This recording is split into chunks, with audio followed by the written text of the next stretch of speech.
WhatsApp guys, this is Mahsanullah Majumdar. শহর কি অবস্থা, সবাই কেমন আছেন? আশা করি সবাই ভালো আছেন, আমি ভালো আছি আপনাদের দোয়ায়। গাইজ, তো আবারও নিয়ে আসলাম আপনাদের জন্য নতুন একটা ভিডিও। তো আমি এখন বর্তমানে আছি ঢাকা পুলিশ প্লাজারের এখানে। তো এখন আমার গন্তব্য হলো যে গুলশান 2 79 নাম্বার রোড আর লেক ভিউ হসপিটাল। ওইখান থেকে আমি রুগী নিয়ে যাব হলো যে কিশোরগঞ্জ। তো সবাই আমি চলে আসলাম গুলশান 2। তো এখানে সিঙ্গেলটা অলরেডি পড়ে গেছিল, পরে আমাদের দেখার কারণে আমার ছেড়ে দিয়েছে। কারণ আমাদের অ্যাম্বুলেন্সকে এখন বর্তমানে বাংলাদেশের পুলিশ যতটা সম্মান করে, আমি মনে করি এইভাবে সম্মানগুলো যথেষ্ট। আগে কুত্তার মতো আচরণ করতো আমাদের সাথে, এটা স্বাভাবিক, এটা আমি বুক ফুলে গেতে পারবো। আগে অন্যরকম একটা আচরণ করতো, এখন বর্তমানে যেভাবে আচরণ করে ওইভাবে হলে চলবে, আমাদের সমস্যা নেই। আমাদের এত বিএপি ভাবে প্রোটোকল দেওয়ার দরকার নেই। তো এখানে আবার দেখি যে একটা ল্যান্ড ক্রুজার গাড়ি, সত্যি বলতে গাড়িগুলো আমার ক্রাশ, এতটুকু বলি আমি। তো আমি দেখতে দেখতে চলে আসলাম প্রায় লেক ভিউ হসপিটাল। এটা হলো যে আপনার লেকের পাড়ে পড়ছে, গুলশান 2 লেকের পাড়ে পড়ছে। তো এখানে আসার পরে যে উনি হলো আমাদের রুগীর লোক। তো উনি বলতেছে গাড়িটা পার্ক করার জন্য। এখানে আবার দেখি যে মাইশা অ্যাম্বুলেন্স সার্ভিস চলে আসছে আমাদের এখানে রুগী নেওয়ার জন্য। তো উনি আসছে ঠিকই, কিন্তু উনি আসছে সবার শেষে, এসে নগদে কারেন্ট রুগী নিয়ে চলে গেছে। কিন্তু আমি তো বসে রয়েছি বেচার মতো, প্রায় 2-2.5 ঘন্টার উপরে আমি এখানে বসে রয়েছি গাইস।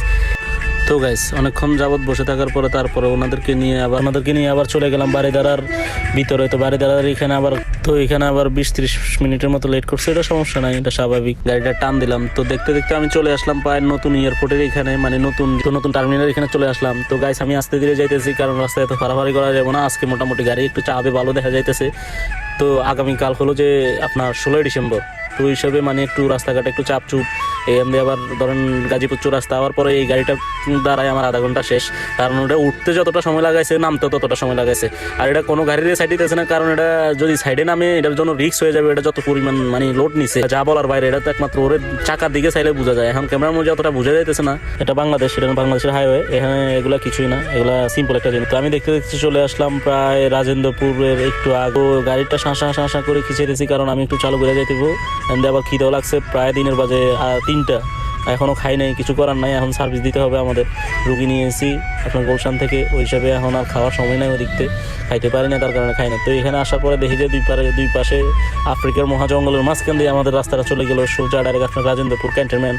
তো আমি আস্তে আস্তে যাইতেছি। এখানে একটু রিস্কি বলতে কি, এখানে আপনার সিএনজি চলে অতিরিক্ত বেশি। এই রোডে আপনার সিএনজি হয়তো লোকাল হয়তো সব গাড়ি চলে। তো আমি দেখতে দেখতে চলে আসলাম প্রায় রাজেন্দ্রপুর ক্যান্টনমেন্টের ভিতরে। তো ক্যান্টনমেন্টের ভিতরে আসার পরে দেখি যে এখানকার পরিস্থিতি খুবই মোটামুটি ভালো, খারাপ না। টমটমটা দেখে আমার খুবই একদম অস্থির লেভেলের লাগছে, কারণ এটার আপনার স্টার্টিং এর মধ্যে 4 চাকা, এর মধ্যে 3 সিটের একটা টমটম। সারা বাংলাদেশে যদি এই টমটমগুলো ইউজ করা হতো, তাহলে আশা করি জ্যাম জটটা কিছুটা কমতো।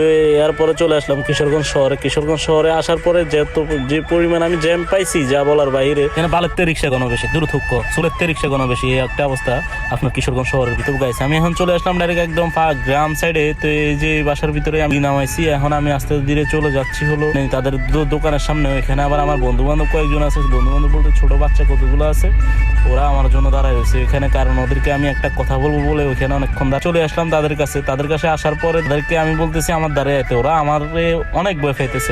ওরা মনে করছে আমি লাশ রুগী নিয়ে আসছি, তো অ্যাম্বুলেন্স চালাই, ওই হিসাবে মনে করে যে একটু ভয় পাইতেছে, ওরা ঘাবড়াই গেছে। ওদেরকে যারা আমার চ্যানেলটি সাবস্ক্রাইব করেন, অবশ্যই সাবস্ক্রাইব করে নেবেন। আর পাশে থাকা বেল আইকনটিতে একটা ক্লিক করে দেবেন। সবাই ভালো থাকবেন, আল্লাহ হাফেজ, আসসালামু আলাইকুম।